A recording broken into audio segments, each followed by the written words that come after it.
सत्संगति दुर्लभ संसारा। और कितनी भी देर निमिषे दंड भरे एक बारा। अच्छा सा सत्संग आपको एक निमिष तक नहीं मिल सकता है, अगर मिल जाए तो बड़ी कृपा समझो। निमिष मैंने बताया था कितने समय को बोलते हैं, पलक झपकने के समय को। जितनी देर में हमारी और आपकी पलक झपक जाती है ना, इतने समय को बोलते हैं निमिष। इतनी देर भी अगर आपको सत्संग मिल जाए, भगवान की कथा कहीं होते मिल जाए, तो समझ लो जीवन का कल्याण हो गया। लेकिन सत्संग मिलना चाहिए, और आपके तो बड़े भाग्य हैं, प्रभु की बड़ी कृपा है।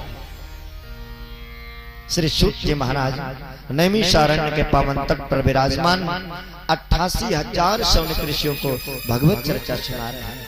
और इधर से सुखदेव जी महाराज 16 वर्ष की अवस्था में महाराज परीक्षित को भगवान की बड़ी दिव्य गाथा प्रसन्न करा रहे हैं। परीक्षित जी ने निवेदन किया, प्रभु मैं अब सर्वप्रथम ये जानना चाहता हूँ कि इस धरातल के ऊपर हम सब कैसे आए, सृष्टि का विस्तार कैसे हुआ, हमारा सबका जन्म कैसे हुआ है, मैं ये जानना चाहता हूँ। तो बड़ी सुंदर सृष्टि वर्णन की कथा को श्रवण कराने लगे। सुखदेव जी कहते हैं, आपने बड़ा ही सुंदर प्रश्न किया है, ध्यान से सावधान होकर के श्रवण करो, मैं आपको बताता हूँ। इस संसार में कुछ भी नहीं था, सब जल ही जल था।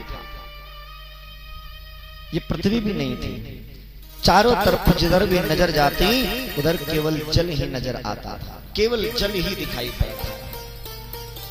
भगवान विष्णु जल के अंदर शयन कर रहे हैं, और 1-2 वर्ष नहीं बोले 100 वर्ष व्यतीत हो गए भगवान विष्णु को सोते सोते।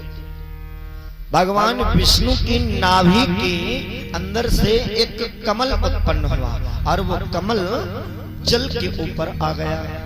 कमल तो देखा होगा ना, कमल जल के ऊपर आ गया, और उसी कमल के ऊपर भगवान विष्णु के अंश के रूप में श्री ब्रह्मा जी का प्राकट्य हो गया है। प्रेम से बोलो ब्रह्मा भगवान की जय हो। ब्रह्मा जी छोटे से बालक के रूप में आए, अब वो तो इधर उधर देखने लगे। बोले ब्रह्मा जी ने पूरब की तरफ देखा तो उनका एक मुंह पूरब की तरफ हो गया। देखते हैं कि सब जल ही जल है। फिर पश्चिम की तरफ देखते हैं तो पश्चिम की भी तरफ सब जल ही जल नजर आया, और उनका एक मुख पश्चिम की भी तरफ हो गया। उत्तर की तरफ देखा तो एक उनका मुख उत्तर की भी तरफ हो गया, और दक्षिण की तरफ तो था ही। ब्रह्मा जी के 4 मुंह हो गए, लेकिन जिधर भी देखते हैं उधर यही नजर आ रहा कि सब जल ही जल है, जल के सिवाय कुछ भी नजर नहीं आ रहा। महाराज परीक्षित ने मन में विचार किया, ब्रह्मा जी ने मन में विचार किया कि यहाँ तो सब मुझे जल ही जल दिखाई पड़ रहा है, लेकिन मैं यहाँ आया कैसे, मुझे लाने वाला कौन है, मेरा जनक कौन है, मेरा पिता कौन है। ब्रह्मा जी ने सोचा कि मैं इस कमल के पत्ते पर आया हूं, तो ये कमल का पत्ता भी कहीं से आया होगा, चलो इस कमल के पत्ते की खोज करते हैं। ब्रह्मा जी ने सूक्ष्म रूप बना करके कमल के नाल की खोज करने लग गए।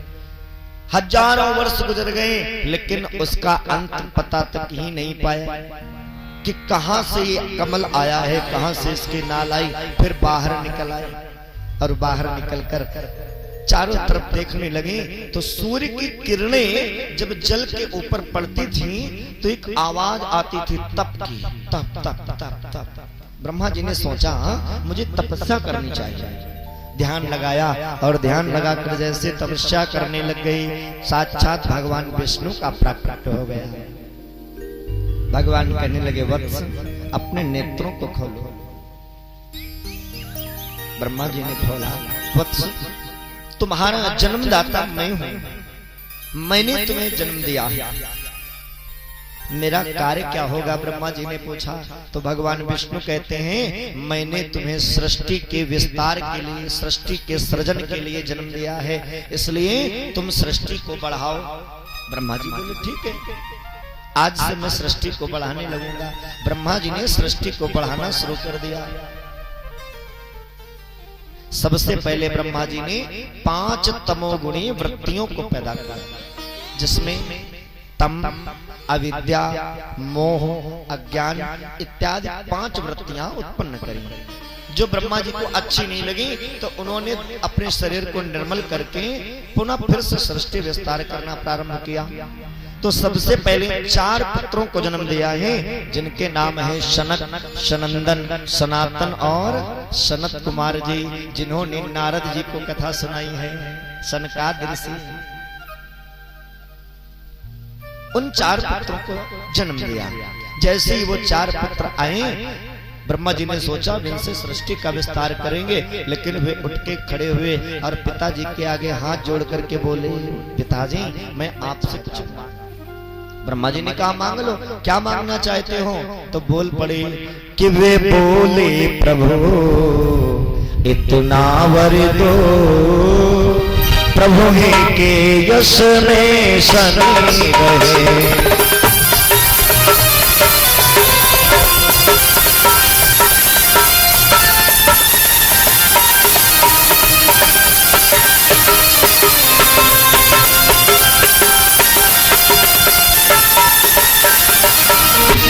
वे बोले प्रभु इतना वर दो, प्रभु के यश में शनि रहे। माया ममता से दूर रहे, माया ममता से दूर रहे, 5 बरस के बने रहे।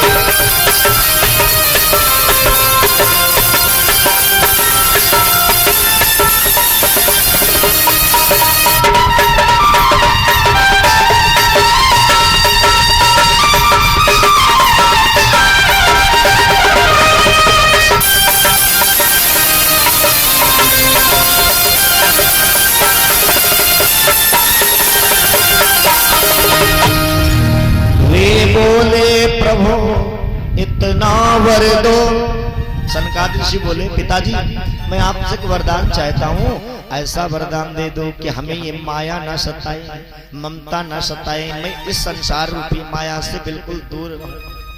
और दूसरा वरदान चाहता हूँ कि हम 5 साल के बने रहें, इससे ज्यादा हमारी उम्र ना हो।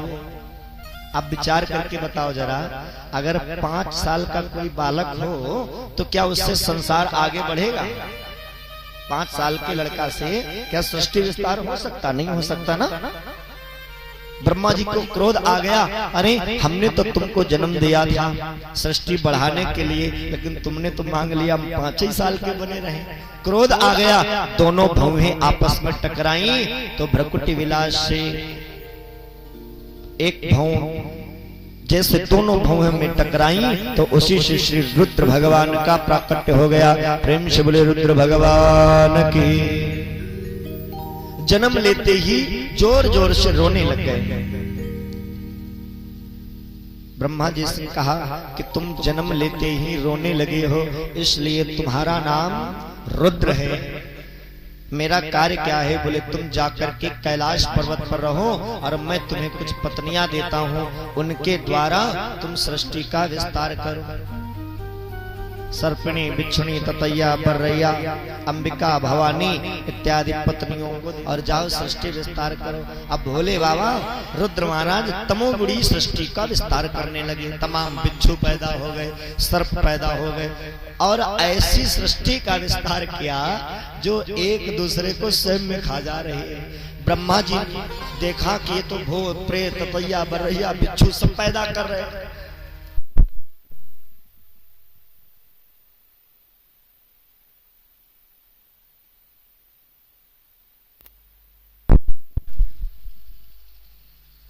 राम राम बोले रामचंद्र भगवान की जय हो।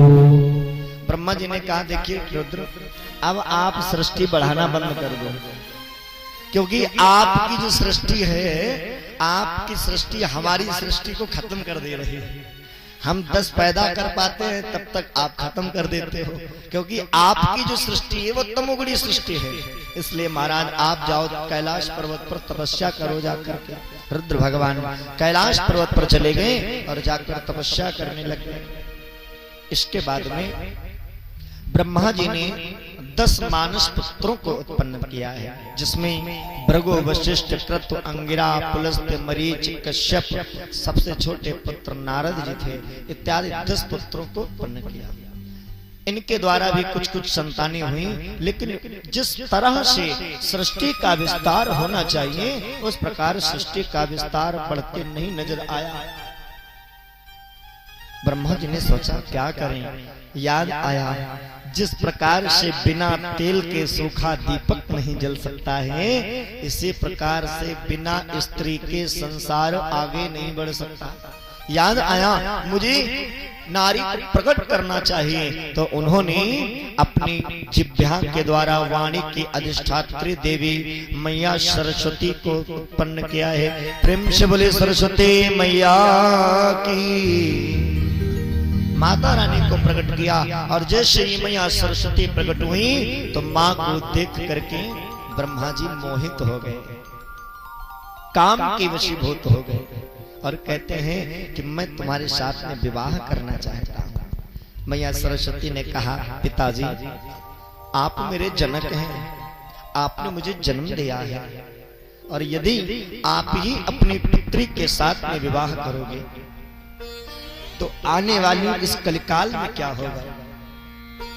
पिता पुत्री का, भाई बहन का कोई भी रिश्ता नहीं रह जाएगा। और वैसे भी आज का समय ऐसा आ गया है, अभी तो कलियुगे कलि प्रथम चरणे, हम लोग संकल्प में बोलते हैं 4 चरण होते हैं, अभी तो पहला चरण ही मात्र चल रहा है।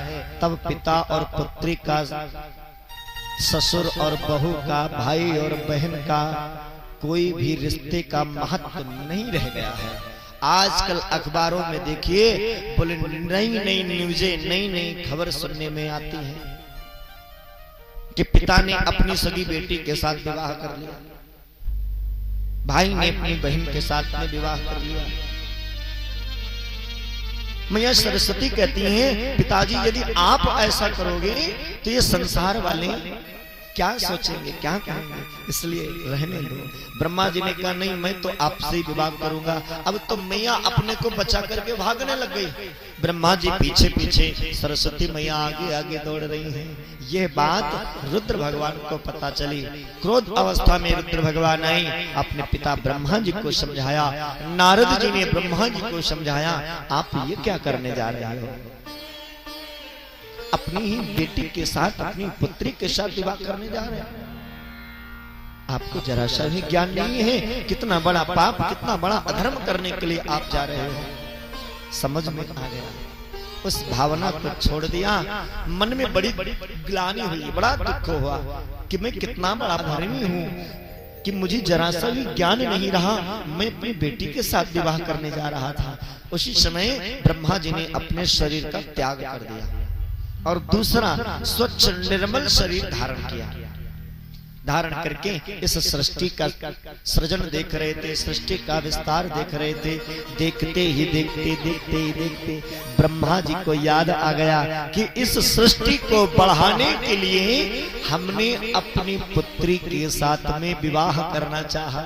जैसे ही इतना याद आया ब्रह्मा जी के शरीर के 2 खंड हो गए, 2 भाग हो गए, जिसमें बाएं वाले भाग से श्री शत्रुपा जी का प्राकट्य हो गया और दाहिने वाले भाग से श्री स्वयंभू मनु जी का प्राकट्य हो गया है। और उन्हीं स्वयंभू मनु और शत्रुपा के द्वारा सृष्टि का विस्तार आगे बढ़ा है। स्वयंभू मनु और शत्रुपा, स्वयंभू मनु और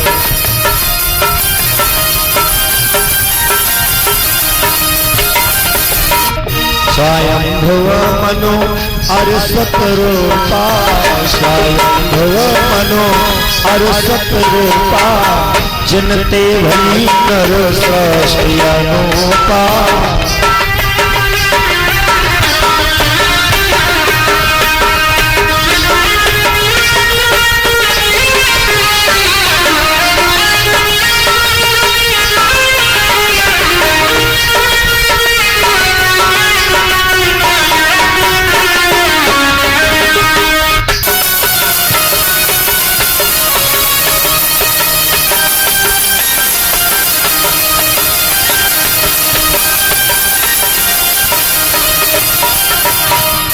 स्वयं भुव मनु अरु शतरूपा जिन्हते भई नर सृष्टि अनुपा।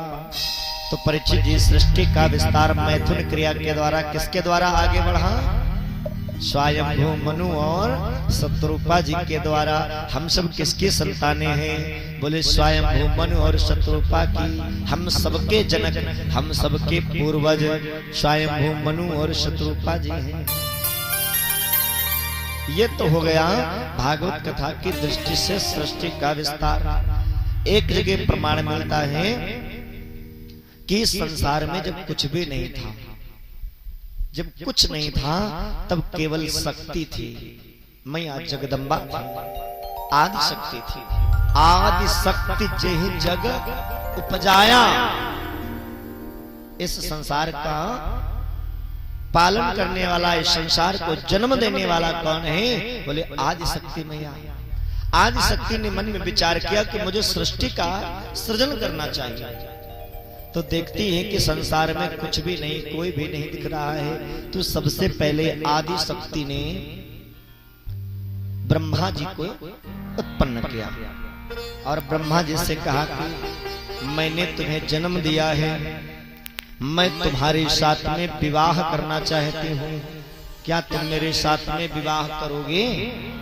तो ब्रह्मा जी ने कहा कि माँ, आपने मुझे जन्म दिया है, आप मेरी माँ हो, मैं आपका बेटा हूँ, क्या बेटा अपनी माँ से विवाह कर सकता है? ऐसा मुझसे अनर्थ नहीं हो पाएगा, ये तो अपराध होगा। ये सुनकर के आदि शक्ति ने अपने तीसरे नेत्र से ब्रह्मा जी को भस्म कर दिया, जला दिया। इसके बाद में आदि शक्ति ने विष्णु भगवान को प्रकट किया और विष्णु भगवान से भी यही बात कही कि मैं आपके साथ विवाह करना चाहती हूँ, क्या आप विवाह करोगे? विष्णु भगवान ने भी यही जवाब दिया, आपने मुझे जन्म दिया है, आप मेरी माँ हो और मैं ऐसा अधर्म कैसे कर सकता हूँ? माँ के साथ में विवाह करना ये तो बहुत ही बड़ा अपराध होगा। आदि शक्ति ने भगवान विष्णु को भी जला दिया, भस्म कर दिया। इसके बाद में भगवान शंकर को उत्पन्न किया और शंकर जी से भी यही बात कही, मैं आपके साथ में विवाह करना चाहता हूँ। शंकर जी ने कहा ठीक है, अगर आप हमारे साथ में विवाह करना चाहती हैं तो हम राजी हैं, लेकिन हमारी एक शर्त है कि इस स्वरूप में आपने मुझे जन्म दिया है, इस स्वरूप में आप हमारी माँ हो। अगर आप ये शरीर छोड़ करके दूसरा शरीर धारण कर लो तो हम विवाह करने के लिए तैयार हैं। आदि शक्ति बड़ा प्रसन्न हो गई, अरे मैं तुमसे प्रसन्न हुई, एक वरदान मांग लो। तो आदि शक्ति ने जैसे कहा, भगवान भोलेनाथ कहने लगे, अगर आप देना चाहती हो तो ये जो दो भाइयों को हमारे तुमने भस्म कर दिया, जला दिया है, इनको जीवित कर दो, इन्हें पता भी ना चले क्या हुआ। आदि शक्ति बड़ा प्रसन्न हुई, एक वरदान और मांग लो। तब भगवान भोलेनाथ कहने लगे, देवी अगर आप मुझ पर ज्यादा ही प्रसन्न हो, मुझे देना ही चाहती हो वरदान,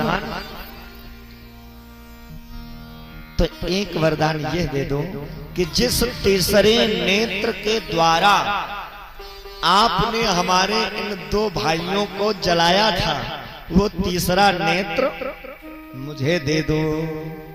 आदि शक्ति ने अपना तीसरा नेत्र भगवान भोलेनाथ को दे दिया। उसी दिन से भगवान त्रिनेत्रधारी हो गए, भगवान भोलेनाथ के 3 नेत्र हो गए हैं। इस प्रकार से देवी भागवत में सृष्टि का विस्तार आता है। प्रेम से बोले नारायण भगवान के, शंकर भगवान के। स्वयंभू मनु और शतरूपा जी की 5 संतानें हुई हैं, 5 संतानें, जिसमें 3 पुत्रियां और 2 पुत्र हुए। बेटियों के नाम है आकुति, देवहूति, प्रसूति। आकुति करदम जी को ब्याही गई, आकुति रुचि प्रजापति को ब्याही गई और देवहूति करदम जी को ब्याही गई। क्या नाम है दादाजी? क्या नाम है बाबा? ये टीका राम दादाजी की तरफ से 21 प्रेम पुष्प भगवान के चरणों में आए, प्रभु कल्याण करें। और ये सुरेंद्र भैया की तरफ से भगवान के चरणों में 21 प्रेम पुष्प आए हैं, भगवान कल्याण करें।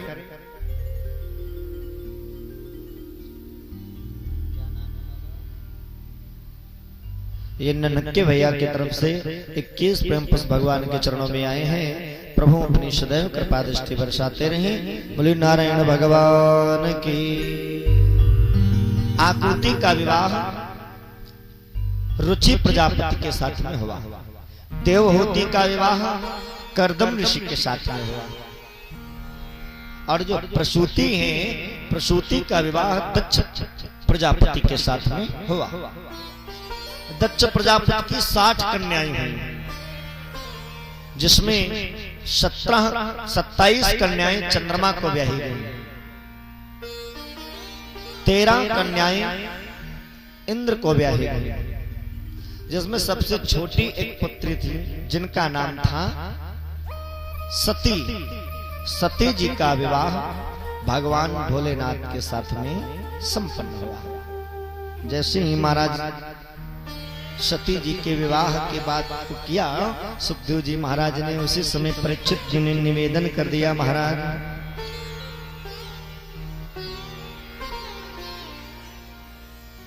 आप क्या उन्हीं सती जी के बारे में बात कर रहे हो जिनकी सती जी के बारे में हमने सुना है कि सती जी ने अपने शरीर का परित्याग कर दिया था, शरीर को यज्ञ कुंड में जला डाला था। भगवान भोलेनाथ ने सती जी का त्याग कर दिया था, ऐसा क्या कारण था, मैं सब जानना चाहता हूँ। सोमो भूत ब्रह्मणो सेन दत्तो विष्णुस्तु योगवित् दुर्वासा शंकरस्यांशो निबोधांगिरसः प्रजा। मैं उस चरित्र को श्रवण करना चाहता हूँ जिसमें भगवान भोलेनाथ ने सती जी का त्याग कर दिया था। क्या कारण था और क्यों सती जी का त्याग हुआ है। बड़ा ही सुंदर सती चरित्र का प्रसंग है। इस प्रसंग से हमें और आपको बहुत ही सुंदर शिक्षा मिलती है। बाबा ने मानस में अंकित किया है, एक बार त्रेता युग माही, एक बार त्रेता युग माही,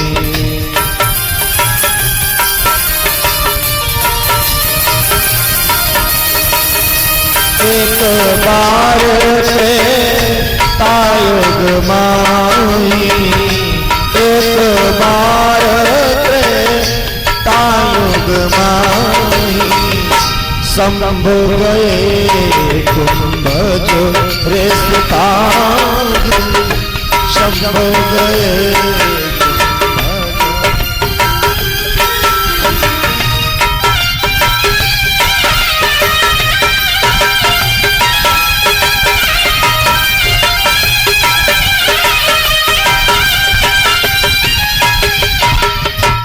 एक बार तायुग माही, शंभु गए कुंभजर सिपाही। रामचरितमानस में एक बार शब्द आया,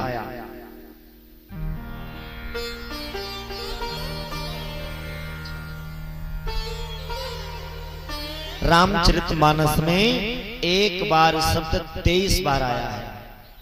कितनी बार आया परिचित जी? 23 बार। और जहां पर भी जब भी रामचरितमानस में एक बार शब्द आया है, ये लीड चेंज करिए भैया, वहां पर कोई न कोई घटना जरूर घटित हुई। जब भी एक बार शब्द आया है, राम राम राम राम, जब भी एक बार शब्द आया ना, वहां पर कोई न कोई घटना जरूर घटित हो गई है। जैसे एक बार भूपति मन माही, भाई गलानि मोरे सुत नाही, एक बार कुबेर पर धावा, पुष्पक जान जीत लैयावा। एक बार जननी अनहवाए, करी श्रृंगार पलना पौड़ाए। जहां पर भी एक बार शब्द आया वहां घटना घटित हुई। पंचवटी सो गई एक बारा, देख विकल भई जुगल कुमारा। हुआ क्या, नाक कान कटवा कर चली गई। तो जहां भी एक बार शब्द आया वहां कोई न कोई घटना घटित हुई। अब बाबा लिखते हैं कि एक बार की बात, भगवान भोलेनाथ महाराज कुंभज ऋषि के आश्रम में प्रभु कथा को श्रवण करने के लिए गए। एक बार गए, क्या भोले बाबा एक ही बार कथा सुनने गए कुंभज ऋषि के वहां? नहीं, कई बार गए होंगे, लेकिन एक बार ही क्यों आया? क्योंकि यहाँ घटना घटित हो गई है, इसलिए आया। अब ध्यान दीजिए परीक्षक, कथा सुनने के लिए भगवान के मंदिर में अपने गुरु के वहां जब कभी भी जाना चाहिए तो कैसे जाना चाहिए? बोले संत मिलन को जाइए, तज माया अभिमान। ज्यों ज्यों पग आगे बढ़े, कोटिन याग समान। भगवान की कथा जब भी श्रवण करने के लिए जाओ तो अपने मन में अभिमान नहीं होना चाहिए, घमंड नहीं होना चाहिए कि मैं नेता हूं, मैं मंत्री हूं, अरे मेरे लिए वीआईपी व्यवस्था करवाई जाए, सोफा की व्यवस्था करवाई जाए, वीआईपी व्यवस्था हो तभी मैं बैठ के कथा सुनूंगा। नहीं होना चाहिए। कभी भी भगवान के मंदिर में जाओ तो छोटे बनकर के ही जाओ, कभी बड़े बनकर के मत जाना। क्योंकि भगवान के दरबार में छोटा ही जाता है तभी वो बड़ा बन पाता है। और बड़ा अगर बन के जाओगे तो क्या बनोगे? बड़ा बन के जाओगे तो क्या बनोगे? छोटा बन जाओगे। आज इस कथा प्रसंग से हमें यही शिक्षा मिल रही है। भोले बाबा कुंभज ऋषि के वहां कथा श्रवण करने के लिए जा रहे हैं, लेकिन बाबा जा कैसे रहे हैं? बोले शंभु बन करके जा रहे हैं। क्या बन के? शंभु। एक बार त्रेता युग माही। और कौन गया कथा सुनने? बोले शंभु गए कुंभज ऋषि पाए। शंभु, सा और भा केवल दो शब्द, ठीक है ना? और साथ में कौन है? संग सती जग जननी भवानी। संग सती जग जननी भवानी।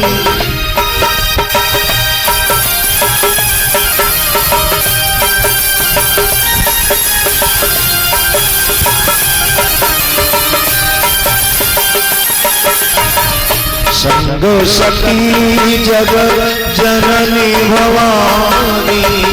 संग सती संग सती संग सती जग जननी भवानी।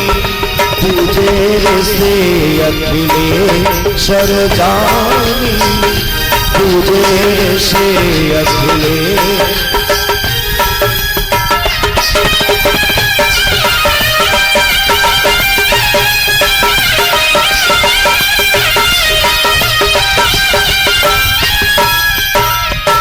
संग सती जग जननी भवानी। और साथ में कौन जा रहे हैं? सती जी जा रहे हैं, लेकिन ये बन के क्या जा रही हैं? बोले बहुत बड़ी। बाबा तो केवल शंभु ही बने और मैया बोले जग जननी भी बन गई और भवानी भी बन गई। जग जननी माने होता है सारे संसार की माँ। और भवानी, भवानी में कितने शब्द हैं? भा, वा और ना, तीन शब्द हैं। मात्राओं का कोई जोड़ नहीं होता है। और शंभु में कितने शब्द हैं? बोले दो शब्द हैं, सा और भा। मैया बाबा से बड़ी बन के जा रही ना, बाबा केवल शंभु ही बने हैं। अब मैया क्या बनी? बोले जग जननी भी बन गई है और साथ में भवानी भी बनी है। सती तो है ही।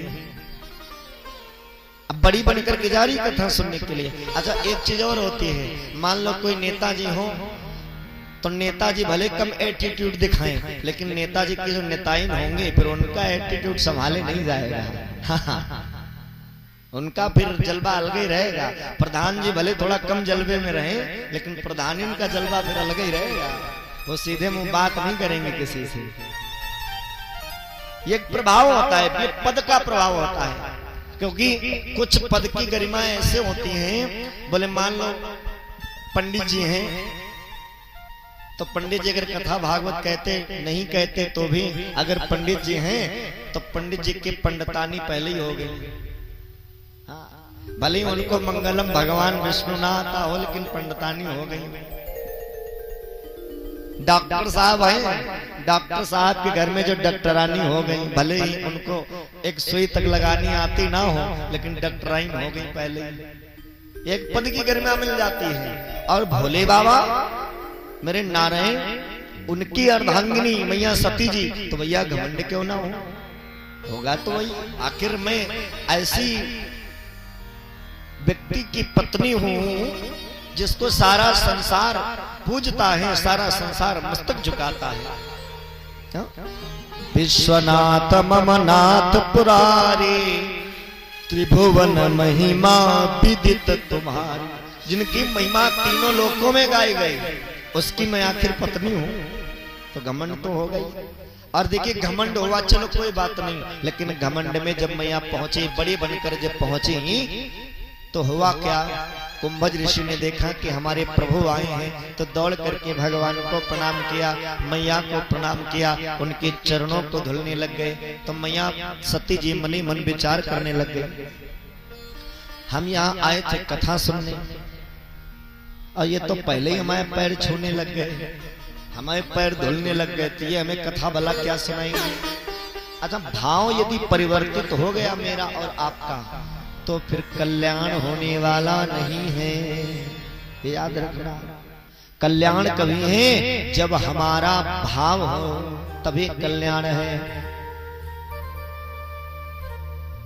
हमें कथा कहते हुए धीरे धीरे 10 से 12 साल हो रहा है, जब से मैं कथा कह रहा हूं, लेकिन शरीर हमारा ऐसे ही रहा है।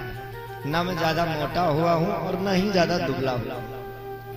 जब मैं कथा सुनाने के लिए पहले जाता था ना, तो जिस गांव में कथा होती थी, वहां के लोग मुझे देखते थे तो कहते थे, अरे भैया वाह, ये पंडित जी का लेके आए हो, अरे कोई अच्छा व्यास लेके आए होते, ये लड़का का सुनाएगा,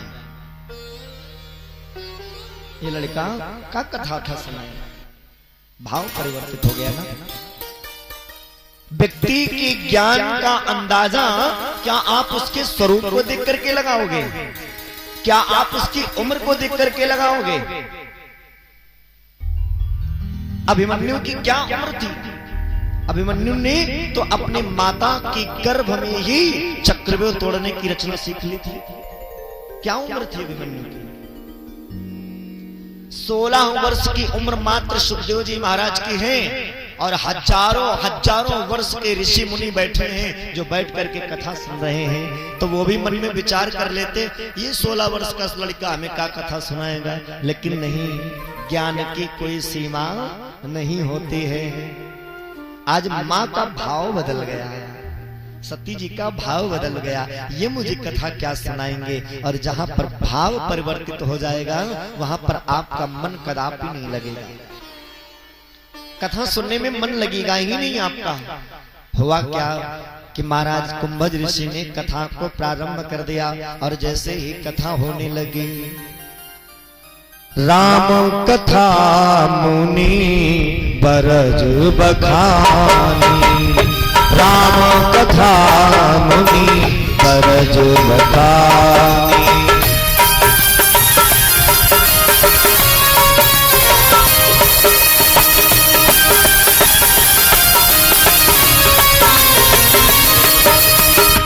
राम कथा मुनि बरज बखानी, राम कथा मुनि बरज बखानी। सुनी महेश परम सुख मानी, सुनी महेश परम सुख मानी।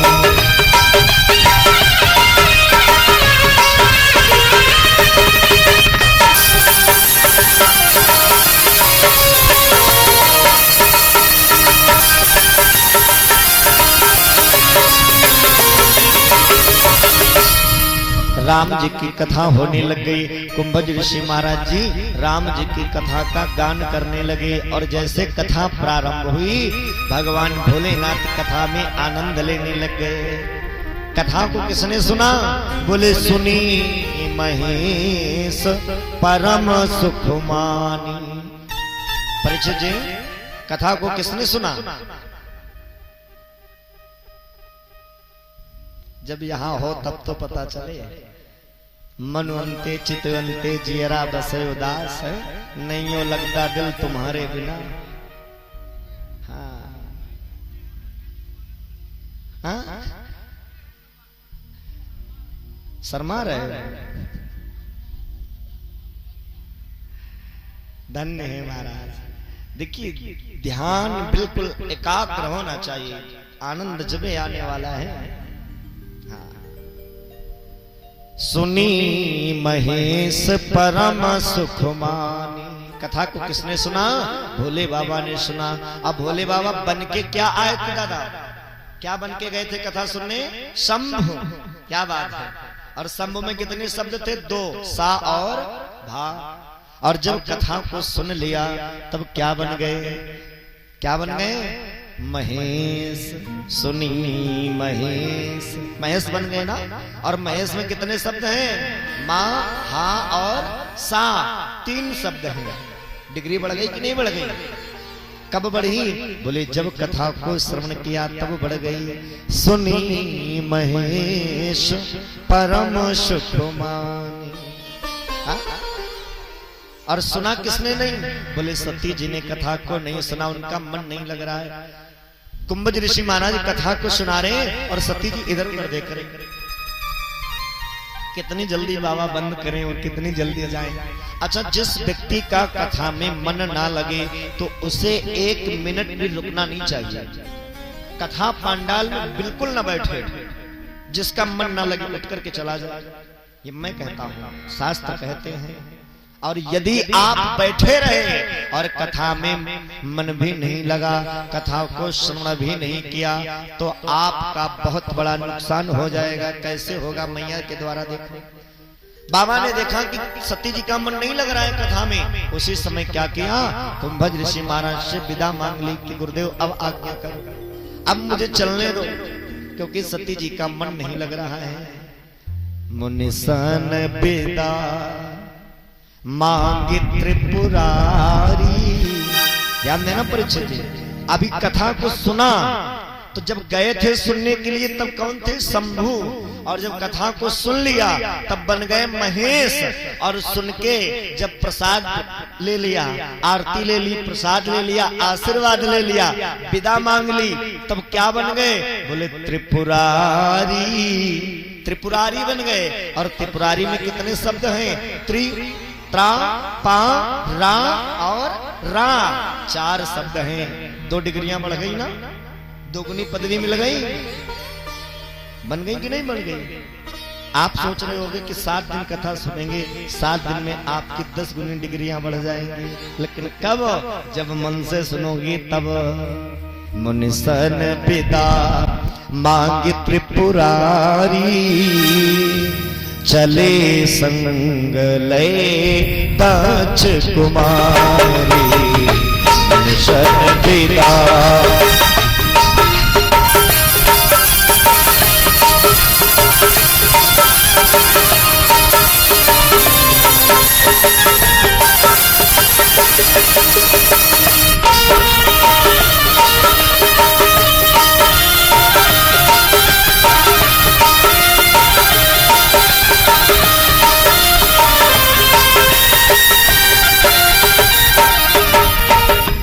मुनिसन विदा, मुनिसन विदा मांगी त्रिपुरारी। मुनिसन विदा मांगी त्रिपुरारी, चले संग ले दक्ष कुमारी। चले संग ले दक्ष कुमारी। जब विदा मांग ली तो बाबा बन गए त्रिपुरारी। और जिसका कथा में मन नहीं लगा था, अब देखो उसका कितना बड़ा नुकसान हुआ है। जब गई थी तब कौन थी? बोले भवानी थी, सती थी, जग जननी थी। संग सती जग जननी भवानी, इतनी पदवियां थी ना। अब जब कथा में मन नहीं लगा तो क्या बन गई? दक्ष कुमारी। केवल राजा दक्ष की बिटिया रह गई। शादी होने के बाद पिता का नाम चलता है या पति का? हा? तो यहाँ पर पति का नाम लिया ही नहीं जा रहा है। बोले पति से पहले ही अलग हो गई। और बाबा कहते हैं कि जो व्यक्ति राम का विरोधी है वो मेरा विरोधी है। और राम कहते हैं कि जो शिव का विरोधी है वो मेरा विरोधी है। शिवद्रोही ममदास कहावा, सोनर सपने हो मोहिन भावा। जो व्यक्ति शिव का द्रोह करने वाला हो और मेरा दास बनना चाहे तो वो सपने में भी मुझे नहीं पा सकता है। ये भगवान राम कहते हैं। प्यारे, अब शिव राम का द्रोह करने वाला कौन? बोले सती जी। सती जी को भगवान की कथा नहीं पसंद आई तो वहीं पर भगवान भोलेनाथ ने सती जी का त्याग कर दिया, अपने से अलग कर दिया। कहा भवानी थी, भवानी भी खत्म हो गया, जग जननी भी खत्म हो गया, केवल राजा की बिटिया रह गई। ये नुकसान ही तो हुआ। और जब लेकर के चलने लगे उसी समय क्या हुआ? त्रेतायुग का समय था। मेरे प्रभु को 14 वर्षों का वनवास हो चुका था। भगवान वन में आ गए थे कि गंगा के पार आ चुके थे, श्री दशरथ मरण हो चुका था।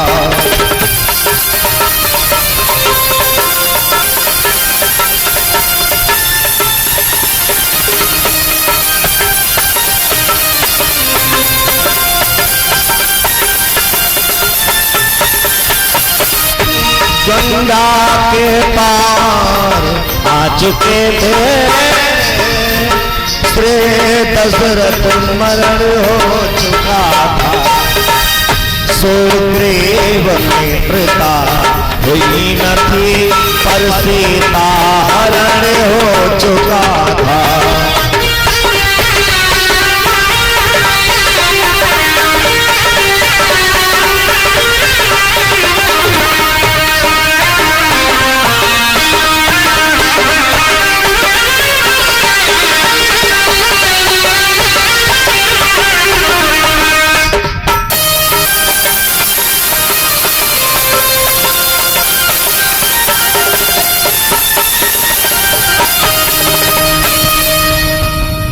गंगा के पार आ चुके थे, श्री दशरथ मरण हो चुका था।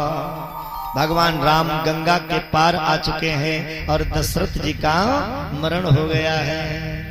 सुग्रीव मित्रता हुई न थी, पर सीता हरण हो चुका था। अभी सुग्रीव से मित्रता नहीं हुई है, मैया सीता का हरण हो चुका है। मेरे प्रभु राम और लक्ष्मण हाँ सीते करते हुए पूरे वन में बिलख रहे हैं, रो रहे हैं। हे खग हे मृग मधुकर श्रेणी, तुम देखी से ताम्रग ने। प्रभु विलाप कर रहे हैं, रो रहे हैं और पक्षियों से पूछते हैं, वृक्षों से पूछ रहे हैं, हे खगों, हे मृगों, हे वृक्षों, कहीं तुमने मेरी सीता को देखा है? अरे मेरी सीता की जो नेत्र है ना, जैसे मृग के नेत्र होते हैं, वो मृग नैनी है, मृग की समान नेत्रों वाली मेरी सीता है। कहीं तुमने उसे देखा है? अगर देखा हो तो मुझे उसका पता बता दो, एक बार बता दो कि मेरी सीता किधर खो गई है। मेरे प्रभु रो रहे हैं। पिड़वा पतरवन से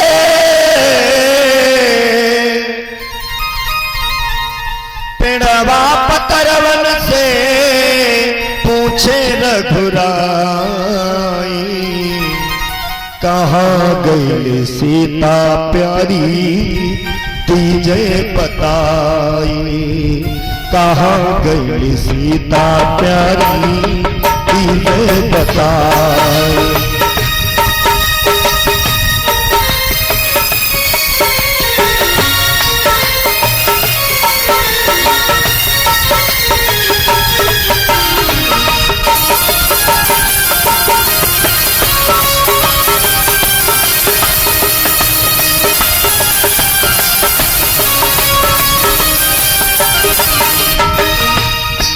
भगवान राम पेड़ पौधों से पूछे और ये दृश्य भगवान भोलेनाथ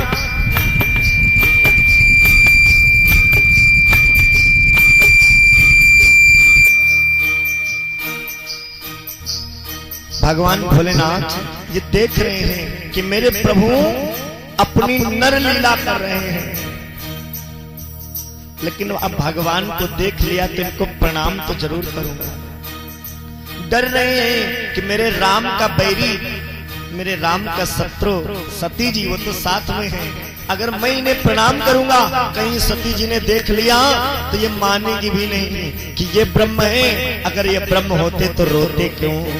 लेकिन बाबा सोच रहे क्या करूं। और मेरे प्रभु पेड़वा पतरवन से पूछे रघुराई, कहाँ गई सीता प्यारी तीजे बताई, कहाँ गई सीता प्यारी तीजे बताई।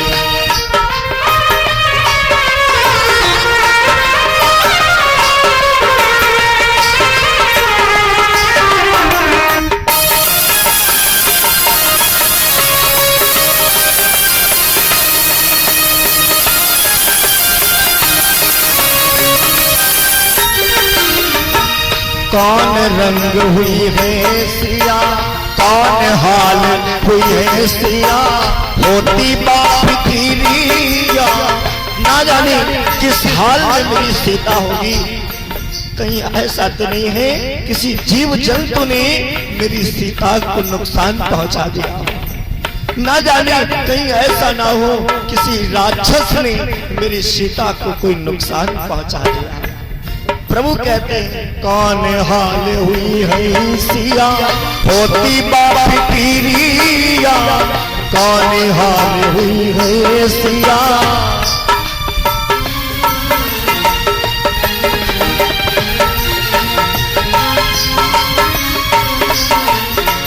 कौन हाल हुई है सिया, होती बाप की रिया, कौन हाल।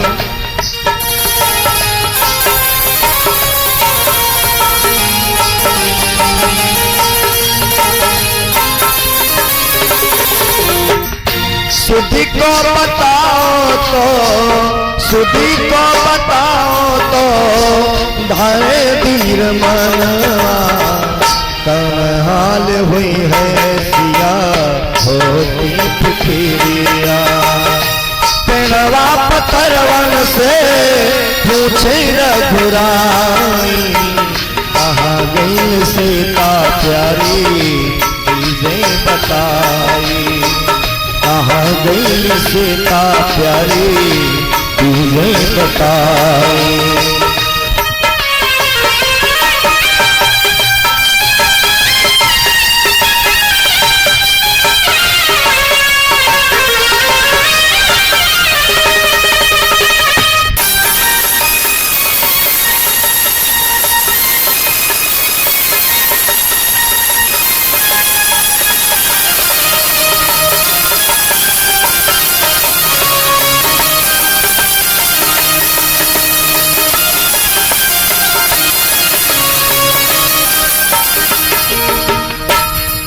आज भगवान राम ऐसे रुदन कर रहे हैं, लेकिन बाबा भोलेनाथ से रहा नहीं गया, क्योंकि भोले बाबा और राम का रिश्ता जानते हो कैसा है, जैसे एक चुंबक और लोहे का होता है।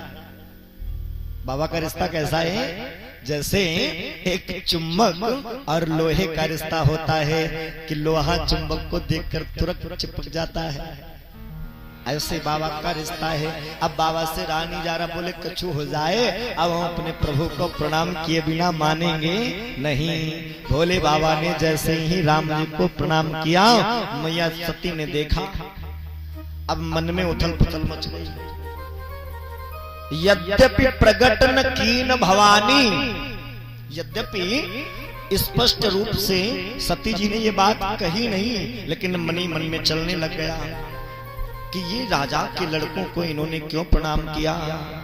कि शंकर जगत बंदी जगदीसा, सुर नर मुनि सब नावत सीसा।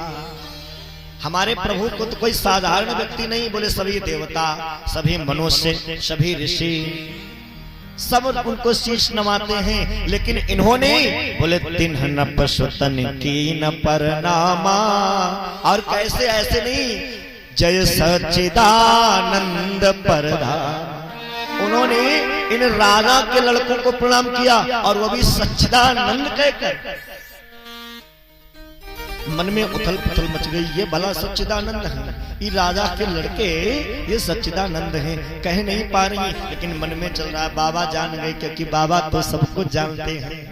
सो तुम जानहो अंतर्यामी, पुरवहु मोर मनोरथ स्वा। बाबा जान गए कि देवी के मन में क्या चल रहा है। बाबा कहते हैं, देवी तुम्हारे मन में जो संशय है, सुनो, ये संशय मत रखो। मैंने जिनको सच्चिदानंद बोला है, ये कोई साधारण राजकुमार नहीं है, साधारण बालक नहीं है, ये मेरे प्रभु राम हैं, यही सच्चिदानंद ब्रह्म हैं। सती जी कहने लगी, बाबा अगर ये ब्रह्म होते तो ऐसे रोते नहीं जैसे रो रहे हैं, जान जाते। ब्रह्म तो सब कहीं देख सकता है, ब्रह्म को पता चल जाता वहीं सीता कहाँ बैठी है। ऐसे रो रो करके वो भी पेड़ पौधों से पूछ रहे, पेड़ पौधे भला बताएंगे कुछ? अरे ब्रह्म तो वो थे, जब राजा बलि को छलने के लिए गए तो उन्होंने एक पैर से एक लोग, दूसरे पैर से तीनों लोग नाप लिए थे। ब्रह्म तो वो थे, अगर ये ब्रह्म होते तो जान जाती। मुझे तो नहीं लगता ये ब्रह्म है। बाबा भोलेनाथ कहते, देवी मान जाओ, हर बसते हैं रोम रोम में।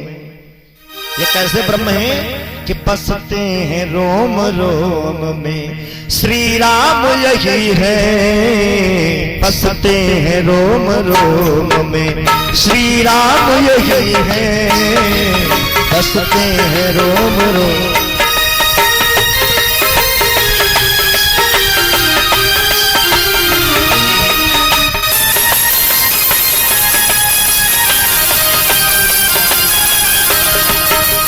बसते हैं रोम रोम में, श्री राम यही है।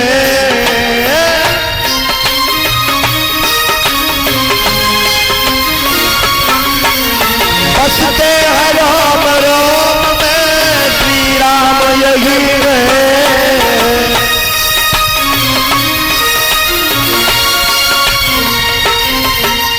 बसते हैं व्योम व्योम, बसते हैं व्योम व्योम में। श्री राम यही है, बसते हैं रोम रोम में।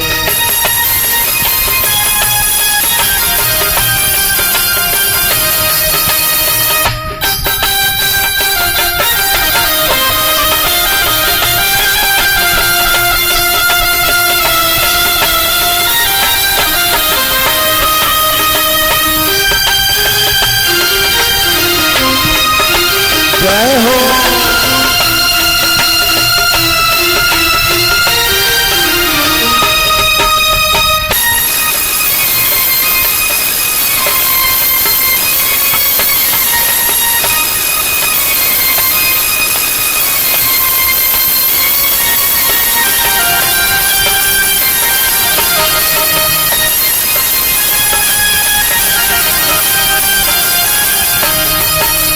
बसते हैं रोम रोम।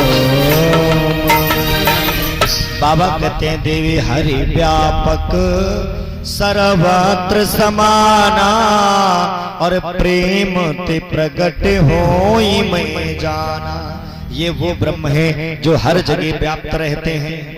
लेकिन इनको देखने के लिए हमारे अंदर प्रेम होना चाहिए, वैसी भक्ति होना चाहिए। जब खंभे से भगवान निकल सकते हैं तो यहाँ क्या भगवान नहीं होंगे? कब होंगे? जब हमारे अंदर अटल भक्ति होगी। प्रहलाद की जैसी जब भक्ति होगी तो खंभे से भी भगवान प्रकट हो जाएंगे।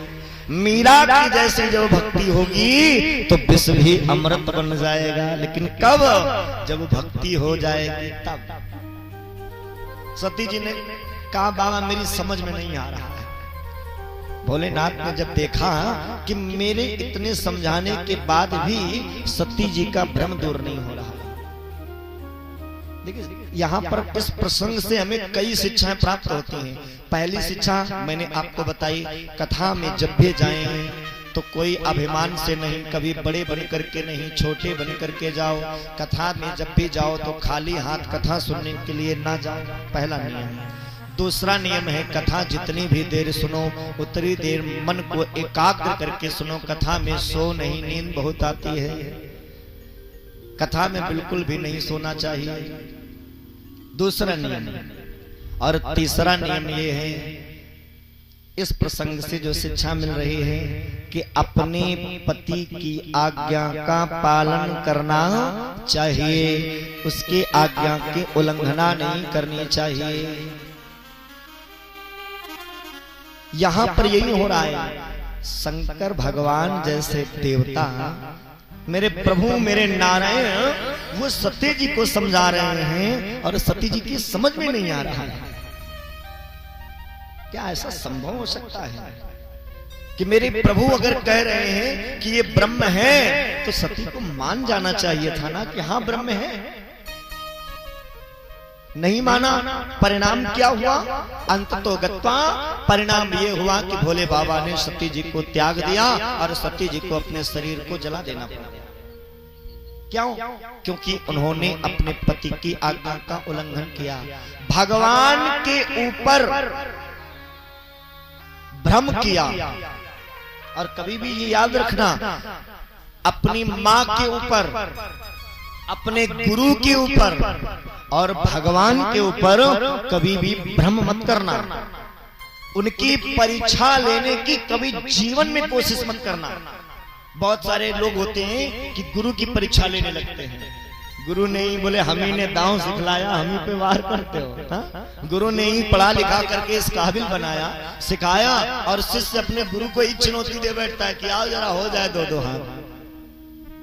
जिस माँ ने 9 महीने तक अपने पेट में रखा, जिस माँ ने तुम 1.5 अंगुल के थे तुम्हें पाल करके 3.5 हाथ का बना दिया, उस माँ की परीक्षा लेने लगते हो। जिस भगवान की बदौलत आज इस संसार में हम सब जीवित हैं, अच्छा अच्छा खा रहे हैं, पी रहे हैं, पहन रहे हैं, लोग उस भगवान की भी परीक्षा लेने लगते हैं। इन 3 लोगों की कभी जीवन में परीक्षा मत लेना, कभी मत लेना। और आज सती जी को भ्रम हो गया, किसके ऊपर? ब्रह्म के ऊपर, मेरे राम के ऊपर। और भ्रम 2 प्रकार का होता है।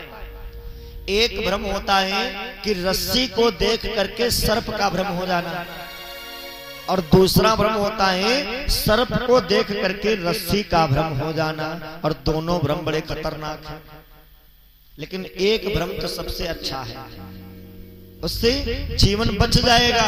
दूसरा वाला भ्रम ऐसा है जिससे जीवन चला जाएगा। मान लो अंधेरे में जा रहे हो, लाइट नहीं है, और रास्ते में कालिया नाग बैठे हैं, पड़े हैं। आपने सोचा बड़ी बढ़िया रस्सी पड़ी, उठा ले, लकड़ी बांधने काम आएगी।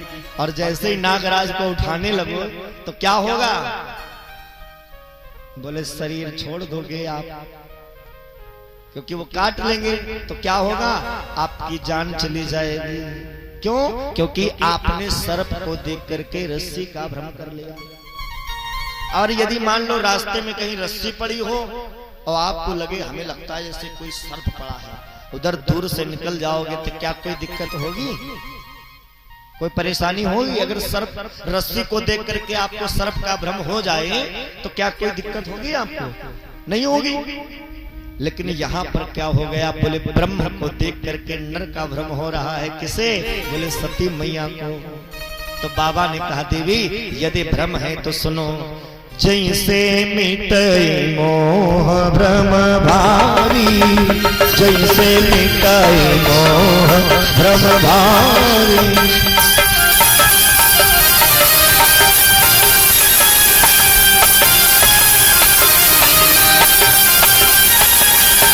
जैसे मिटे मोह भ्रम भारी, जैसे मिटे मोह भ्रम भारी, करे हो सजतन विवेक विचारे, करे हो सजतन।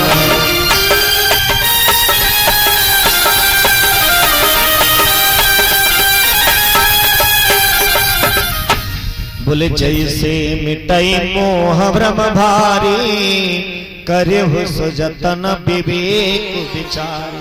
बाबा कहने लगे देवी जिस प्रकार से आपका ये मोह रूपी भ्रम दूर हो जाए वही तुम कर लो जाके, लेकिन जो भी करना वो विवेक से करना। किससे करना?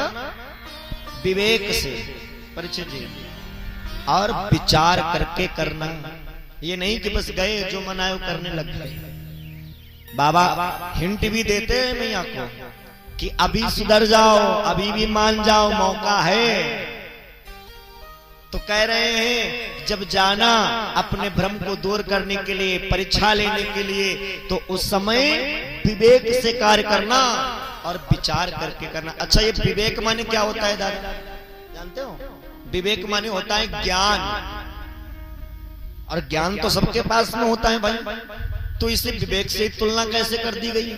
तो विवेक जानते हो, बोले ज्ञान तो सबके पास में है, लेकिन विवेक किसी किसी के पास है। किस चीज का? ज्ञान तो आपके भी पास है, कैसे रोटी खाई जाएगी ये भी पता है, कैसे खाना बनेगा ये भी पता है, खाने में कौन कौन चीजें पड़ी हैं, सब्जी में कौन कौन चीजें पड़ी ये भी पता है। हाँ? लेकिन विवेक, मान लो आपको ये भी ज्ञान है कि बाजा इसे उंगली रखने से बजता है, ज्ञान है ना, लेकिन ये विवेक नहीं है कि इसमें कैसे हम उंगली चलाएं तो गाना निकलेगा। यही विवेक है। आप भी साउंड बजा सकते हो, आप भी साउंड बना सकते हो, आप भी हवाई जहाज उड़ा सकते हो, लेकिन कब? जब विवेक होगा तब। और बोले विवेक मिलता कहाँ है? विवेक मिलता है सत्संग से। बिनु सत्संग विवेक न हो, बिनु सत्संग, बिनु सत्संग विवेक न होई, बिनु सत्संग विवेक न होई, राम कृपा बिनु सुलभ न सोई।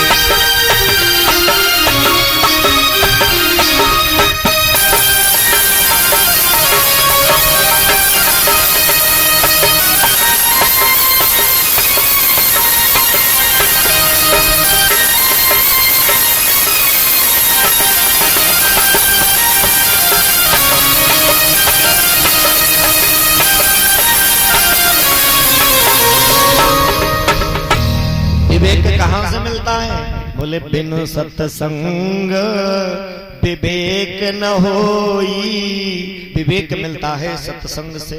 आप भी शिवा भैया की संगति कर लो, ज्यादा नहीं 6 महीना कर लो, 6 महीने बजाने लग जाओगे। कब? जब सत्संग करोगे तब।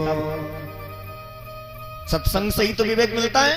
अब मैया सती ने सत्संग तो किया ही नहीं, क्योंकि गई थी जब सत्संग करने, कथा सुनने जब गई थी कुंभज ऋषि के वहां, तो वहां कथा में मन तो लगा ही नहीं, कथा तो सुनी ही नहीं। जब सत्संग किया नहीं तो विवेक होगा कहां से? और जब विवेक होगा नहीं तो विचारणी बुद्धि खुलेगी नहीं। क्योंकि अक्सर कर लोग करते क्या है? बोले यार ये काम हमने गलत कर दिया, पहले कर डालेंगे फिर बाद में पछताएंगे। हाँ? अब पछताए होते का जब चिड़िया चुनी गई खेत।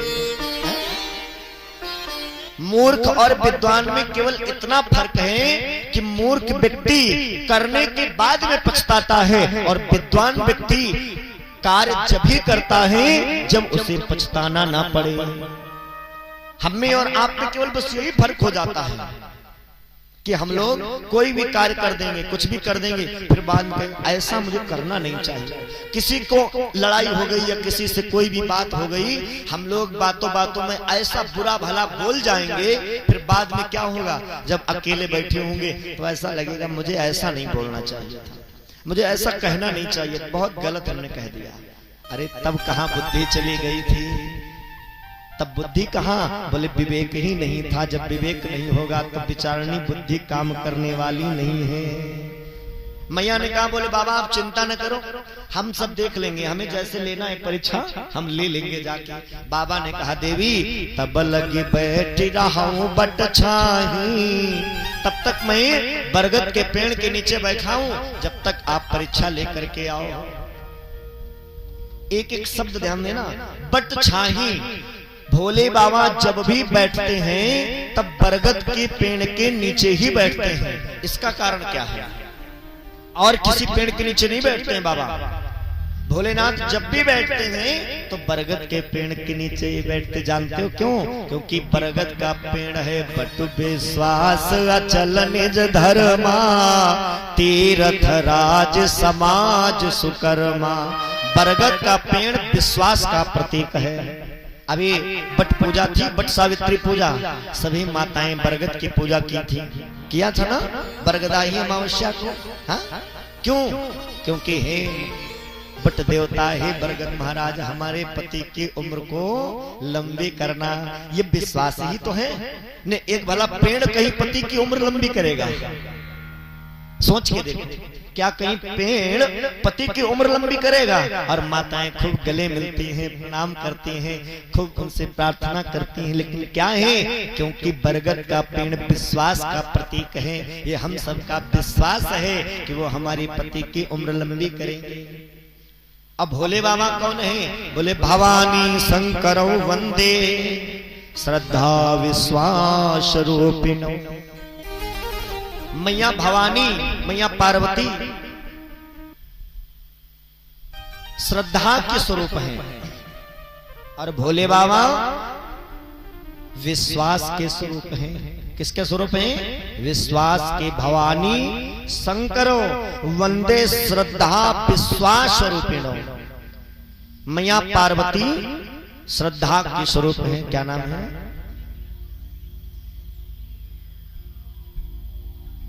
ये गुलाबी खेड़ा के निवासी आर के प्रेमी भैया जी की तरफ से 51 प्रेम पुष्प और सुमित भैया जी की तरफ से 51 प्रेम पुष्प भगवान जी के चरणों में आए हैं। प्रभु अपनी सदैव कृपा दृष्टि बरसाते रहे। भैया प्रसाद दे दीजिए। बोली नारायण भगवान की जय हो, कृष्ण कन्हैया लाल की जय हो।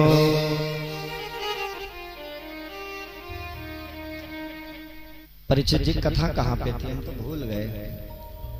कथा कहाँ पे है? हम भूल गए।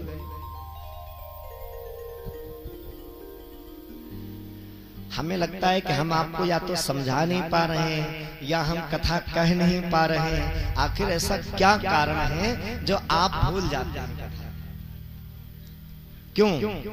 क्या मैं कह नहीं पा रहा हूं इसलिए भूल जाते हो? मैं समझा नहीं पा रहा हूं इसलिए भूल जाते हो? बोली नारायण भगवान की जय हो। भगवान भोलेनाथ विश्वास के स्वरूप हैं और मैया भवानी श्रद्धा के स्वरूप हैं। तो विश्वास वाला व्यक्ति विश्वास के पास जाएगा, गंजेड़ी के पास, दारूबाज के पास, झूठन के पास। हाँ? जो झूठ बोलते होंगे उनके सारे मित्र झूठे ही होंगे, और जो दारू पीते होंगे उनके सब दरुए दोस्त हो जाएंगे, जो गांजा पीते होंगे उनके गंजेड़ी दोस्त हो जाएंगे। हाँ? जो जैसी संगति का होगा उसके मित्र भी तो वैसे बनेंगे। अब भोले बाबा कैसे हैं? बोले विश्वास के प्रतीक हैं, तो वो अपने विश्वास के ही पास तो जाएंगे या झूठों के पास जाएंगे? इसीलिए बरगद के पेड़ के नीचे बैठते हैं। अब मैया तो जा रही, मैया मार्ग में विचार करती जाती है, मैं जा तो रही हूँ परीक्षा लेने, लेकिन कैसे परीक्षा लूं, क्या करूं, उन राजकुमारों की कैसे परीक्षा लूं, क्या करूं। ओहो, याद आया जिस प्रकार से वो रो रहे थे, हे वृक्षों, हे पक्षियों, हे खगों, हे मृगों, बताओ मेरी सीता कहाँ है? जिसके लिए वो रुदन कर रहे थे, हमें उन्हीं का स्वरूप बना लेना चाहिए। अगर वो राजकुमार होंगे तो दौड़ के लिपट जाएंगे मुझसे और कहेंगे, हाँ सीते तुम यहाँ बैठी हो, हम तुम्हें कहाँ कहाँ ढूंढ आए। और यदि वो ब्रह्म होंगे तो पहचान जाएंगे। सती जी ने आज माता सीता का रूप बना लिया। देखिए, किसी की नकल करने के लिए भी अकल की जरूरत पड़ती है। किसी की जैसा स्वरूप बना लेना आसान है, लेकिन उसके आचरण अपने जीवन में उतारना बड़ा कठिन है। शास्त्री नाम लगा लेना बड़ा आसान है, पंडित अपने पीछे नाम लगा लेना बड़ा आसान है। क्या जाता है, कोई भी लिखने लगे पंडित, कोई भी लिखने लगे शास्त्री। आजकल तो मैं देखता हूं भैया, हे प्रभु कैसी विडंबना है, जिसको भी देखो वो शास्त्री। कोई भी कथा कह रहा, बोले फलाने शास्त्री, पूजा शास्त्री, सुषमा शास्त्री, दीपा शास्त्री। शास्त्री का मतलब जानते हैं, शास्त्री कहते किसे? शास्त्री की एक डिग्री होती भैया। हम लोग विद्यालय में पढ़ते हैं, नैमिष में गुरुकुल है हमारा। स्वामी श्री 1008 श्री नारदानंद जी महाराज जी का हमारा आश्रम है, नारदानंद जी का आश्रम। उस आश्रम में हम लोग पढ़े हैं। तो शास्त्री एक डिग्री होती है। पहले हम लोग प्रथमा करते हैं, फिर मध्यमा करते हैं, फिर उत्तमा करते हैं। उसके बाद में हमारे शास्त्री का फर्स्ट ईयर होता है। जब शास्त्री होती है, शास्त्री के बाद में फिर हमारा आचार्य होता है, जो 3 साल के लिए चलता है। तब आचार्य की इनको डिग्री मिलती है, शास्त्री की डिग्री मिलती है। शास्त्र पढ़ाया जाता है, हमें वेद पढ़ाया जाता है। और आजकल बोले महाराज ऐसी विडंबना हो गई कि जिसको भी देखो, कौन गुरुकुल का दरवाजा न देखा हो, लेकिन शास्त्री लिखे हैं। कौन है? बोले फलाने शास्त्री हैं।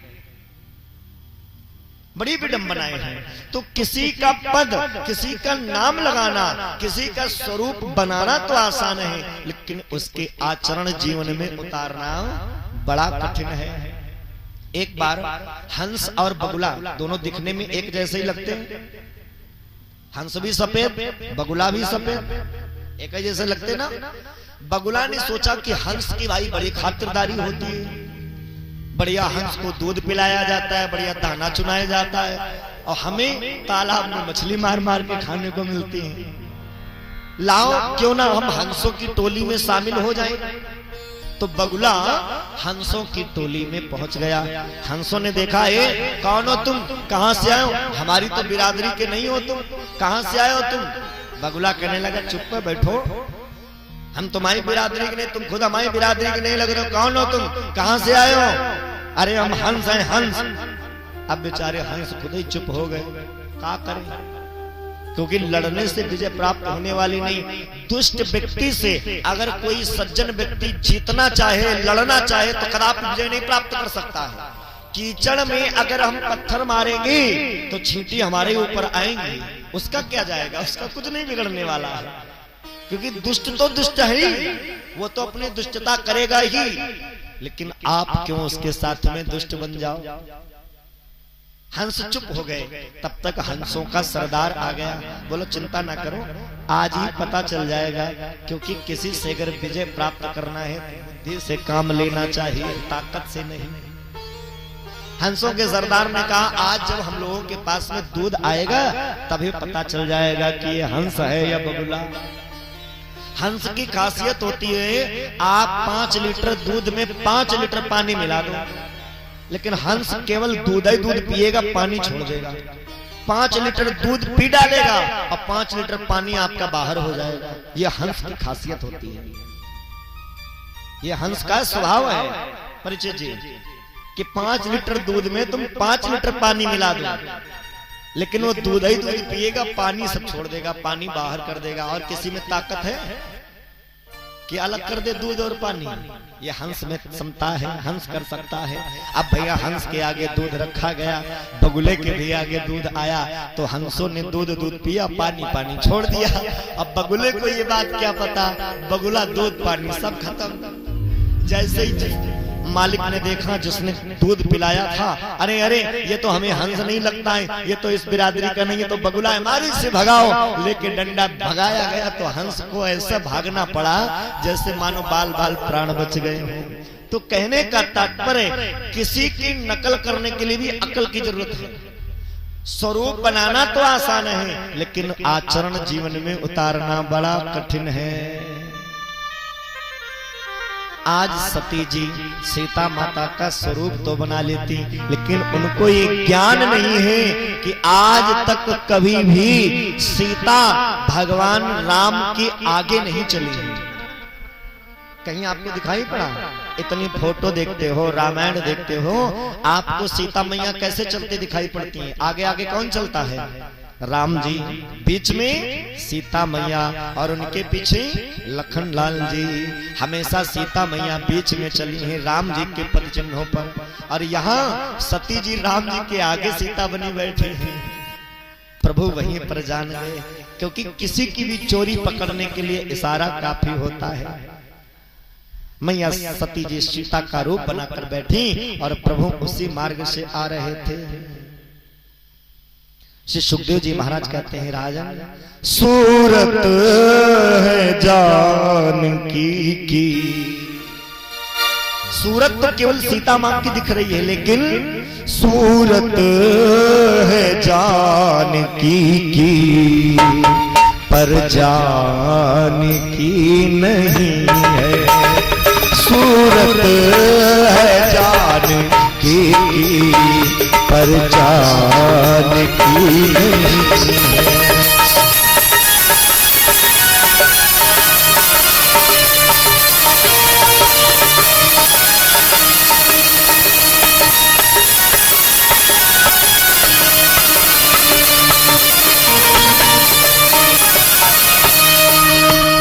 सूरत है जानकी की पर जानकी नहीं है। कैसे कहूँ ये महिमा, कैसे कहूँ ये महिमा मेरे राम की नहीं है।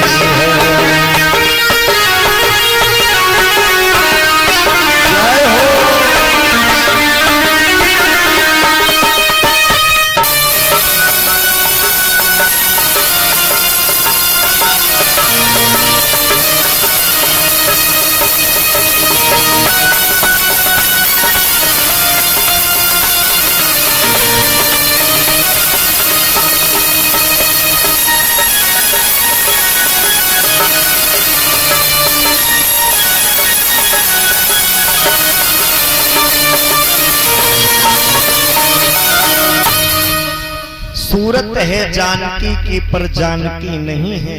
कैसे कहूँ ये महिमा मेरे राम की नहीं है। ये सब मेरे प्रभु की कृपा।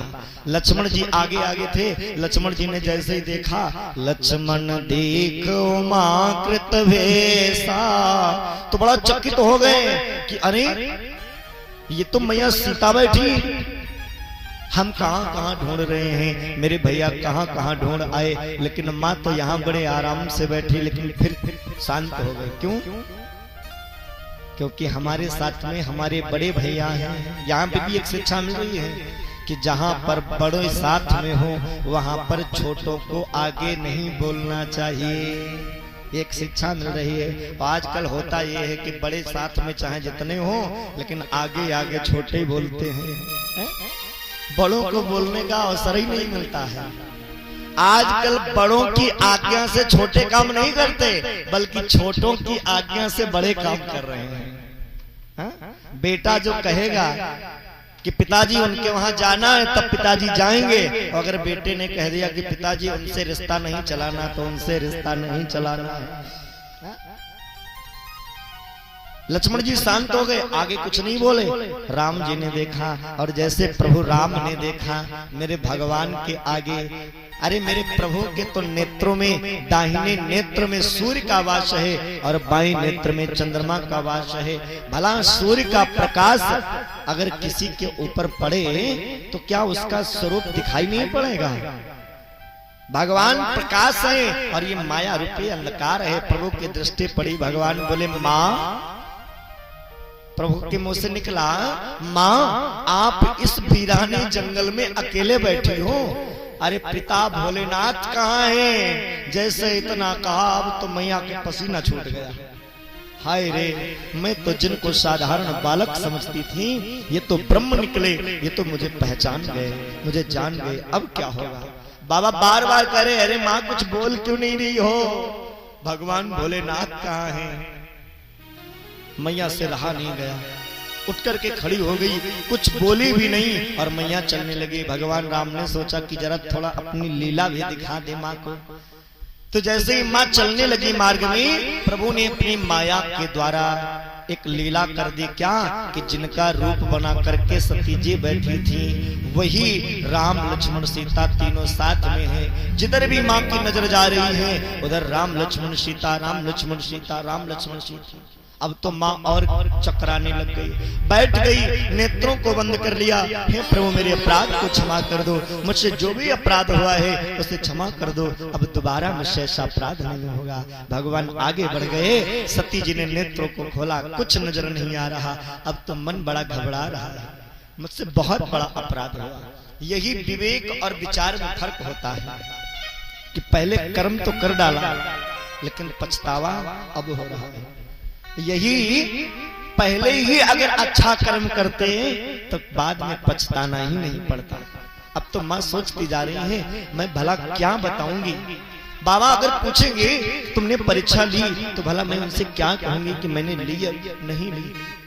विचार करते करते पहुंच गई भोले बाबा के पास। बाबा ने देखा देवी आ गई। सती जी ने कहा हाँ हाँ आ गई, मैं तो काफी समय से आ गई। अच्छा और बताइए तुम्हारा भ्रम दूर हो गया? सती जी ने कहा हाँ हाँ बिल्कुल, क्यों नहीं, भ्रम मेरा दूर। अरे जहां पर जो बात आप कह दो वो भला झूठी हो सकती है। जब आप कह रहे थे तभी हमारा भ्रम दूर हो गया था। ये तो बस मेरे मन में लालसा हुई कि मैं भी अकेले में जाकर के प्रभु को प्रणाम कर लूं। बाबा ने कहा बहुत सही, अभी भी सुधर नहीं रही हो, झूठ पर झूठ, झूठ पर झूठ। हाँ देखिए कितने बड़े अपराध होते जा रहे हैं। पहला भ्रम भगवान की कथा नहीं सुनी, प्रभु के प्रति भ्रम हो गया, और तीसरा अपने पति की आज्ञा को उल्लंघन कर दिया, और चौथा अपराध क्या हुआ, अब झूठ पर झूठ बोल रही। बाबा ने पूछा देवी परीक्षा ले आई? तो मैया सती जी क्या कहती कि कछु न परीक्षा लीन गोसाई, कछु न परीक्षा लीन गोसाई।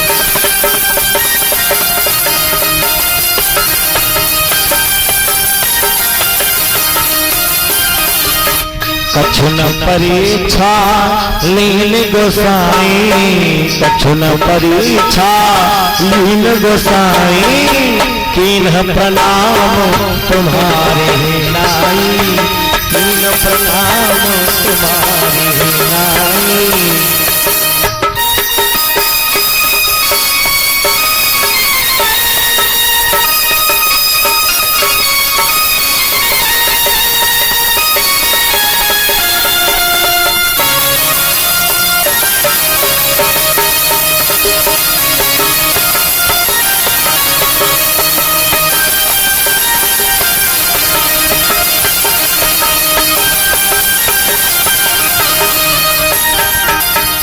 कछु न परीक्षा लीन गोसाई, और कीन्ह प्रणाम तुम्हारे ही नाई।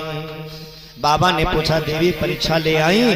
तो मैया कहती हैं कि मैंने कुछ भी परीक्षा नहीं ली, जैसे आपने प्रणाम किया था ऐसे हमने भी प्रणाम कर लिया। भोले बाबा कहने लगे मन ही मन में वारी व देवी, जब तक हम समझाते रहे कि ये ब्रह्म है, मान जाओ मान जाओ, तब मानी नहीं और हमसे दूर का हुई। बोले इतनी ज्ञान की बातें करने लगी। बाबा ने नेत्रों को बंद करके ध्यान लगा कर देखा, तब शंकर देखो धरि ध्याना, और सती जो कीन्ह चरित सब जाना। बाबा जान गए जो भी सती जी ने किया। उसी समय भोलेनाथ ने अपने मन में एक संकल्प कर लिया कि शिव संकल्प कीन्ह मन माही, यही तन सती भेंट बनाई। अब आज के बाद से मैं संकल्प करता हूं कि इस सती के शरीर से मेरा स्पर्श नहीं होगा। क्यों? क्योंकि सती ने रूप किसका बनाया है? मेरी माँ का बनाया है। जिसको मैं अपनी माँ समझता हूँ उनका रूप ये धारण कर लिया। अब तो सती के स्वरूप में मुझे माँ के दर्शन होंगे। तो क्या माँ के साथ में भला कोई बेटा संबंध बना सकता है? बिल्कुल नहीं। बाबा ने उसी समय त्याग कर दिया, कुछ नहीं बोले। लेकिन ये भी बहुत बड़ी बात है प्यारे, भोले बाबा कोई साधारण नहीं। भोले बाबा इतना सती जी से प्रेम करते हैं, इतना प्रेम करते हैं, शायद ही कोई करता होगा। अटूट प्रेम है। और सती जी का भी कोई साधारण प्रेम नहीं है। सती मरत हरिसन बरु मांगा, जन्म जन्म शिवपद अनुरागा। सती जी ने भी यही वरदान मांगा कि प्रभु मेरा जन्म जन्म, जब भी मेरा जन्म हो तो मुझे पति के रूप में मेरे पति भगवान भोलेनाथ ही बने। जिस समय सती जी ने अपने शरीर को छोड़ा था ना, तो भोले बाबा इतना रोए हैं, इतना रोए हैं। सती जी के शरीर को लेकर के तीनों लोकों में भ्रमण किया है, कंधे पर बिठा करके इतना रोए हैं और तीनों लोकों में दौड़े हैं। इतना प्रेम करते थे सती से। आज वैसी सती को, ऐसी अपनी पत्नी को भगवान भोलेनाथ ने किसके लिए छोड़ दिया? अपने स्वामी के लिए, अपने इष्ट के लिए, अपने राम के लिए। ये होती है अटल भक्ति, ये होता है अटल विश्वास, अटल प्रतिज्ञा कि अपने प्रभु के लिए, अपने स्वामी के लिए कीमती से कीमती वस्तु, सबसे प्रिय वस्तु जो छोड़ दे वही तो असली प्रेमी है। शिव सम को असव्रत तनुधारी, बिनु अघ तजी सती जसि नारी। भगवान शिव के जैसा भला कोई राम भक्त हो सकता है? कोई व्रत परायण हो सकता है जिसने अपने प्रभु के लिए, अपने राम के लिए बिना पाप किए हुए सती को भी त्याग दिया? ये केवल बाबा भोलेनाथ ही कर सकते हैं। आजकल व्रत तो सब रहते हैं, पूजा तो सब करते हैं, भक्ति तो सब करते हैं, लेकिन कोई ऐसी भक्ति करके दिखाए। लोग कहेंगे, उलाहना देते हैं, सब कहेंगे महाराज इतनी पूजा पाठ करती हूँ, रोज सुबह 4 बजे उठ जाऊंगी, रोज भगवान की पूजा करती हूँ, आरती करती हूँ, लेकिन घर में सुख शांति नहीं रहती है। रोज कहीं सोमवार का व्रत रहती हूँ, कहीं प्रदोष का व्रत रहती हूँ, कहीं बृहस्पति व्रत रहती हूँ, लेकिन हमारे घर में शांति नहीं रहती। पता है व्रत कैसा होता है जानते हो? मान लो माताएं सोमवार वाला व्रत रही, उसके बाद में आज व्रत है ना भाई, फिर पूजा उजा हो गई, पूजा करती जा रही है। सुनो, आज वहां जाना है उनके वहां से वो 1 बोरी चावल लेकर के आना है। हाँ ठीक, आरती हो गई। तब तक देखा क्या कि बेटवा फोन चला रहा है। तुम्हारे नहीं समझ में आवत है, पूरा दिन फोन लिए घूमते बैठे रहते हो। तनिक देर पढ़ाई कर लिया करो बैठ करके। नालायक कहीं के दुष्ट कहीं, व्रत है सोमवार का, व्रत सोमवार का है। तब तक नजर पड़ गई बहुरिया के ऊपर। वारी वाह बिटिया, तुमको चाहे जितना समझा, तुम्हारे माँ बाप ने तुमको शिक्षा ही नहीं दी है, तुम्हारी अक्ल कहाँ से आने वाली है? ये ऐसी सब्जी बनाई है, ये ऐसी बताओ कौन खाएगा? अरे आज हम व्रत थे, आज हम कुछ छोड़ने वाले नहीं थे, बताओ आज हम रसोई में नहीं गए तो ये सब्जी बना करके तुमने रख दी, ये देखने तक में अच्छी नहीं लग रही है। रोटी देखो कैसे जरी जरी बना के रखी है। व्रत है लेकिन किसका? सोमवार का। व्रत ऐसे नहीं होता है। व्रत का मतलब है सत्य धर्म पालन करना। अपने जिह्वा से, अपने मुख से कम अगर रोज नहीं तो जिस दिन आप व्रत हैं उस दिन आपके मुख से कोई ऐसा शब्द ना निकले जो सामने वाले को दुख पहुंचाए, कष्ट पहुंचाए। व्रत का मतलब ये नहीं आजकल नवरात्र व्रत तो माताएं बहनें खूब शौखन में रह लगी। कल काहे मारे जानते हो? खूब छेना, खूब केला, अंगूर, सेब, बढ़िया बढ़िया चीजें खाने मिली, साबूदाना खीर को दूध। बोले व्रत सौखन में, व्रत का मतलब ये होता है कि खूब जो मर्जी आए खाए सिद्ध, ये व्रत का मतलब नहीं होता।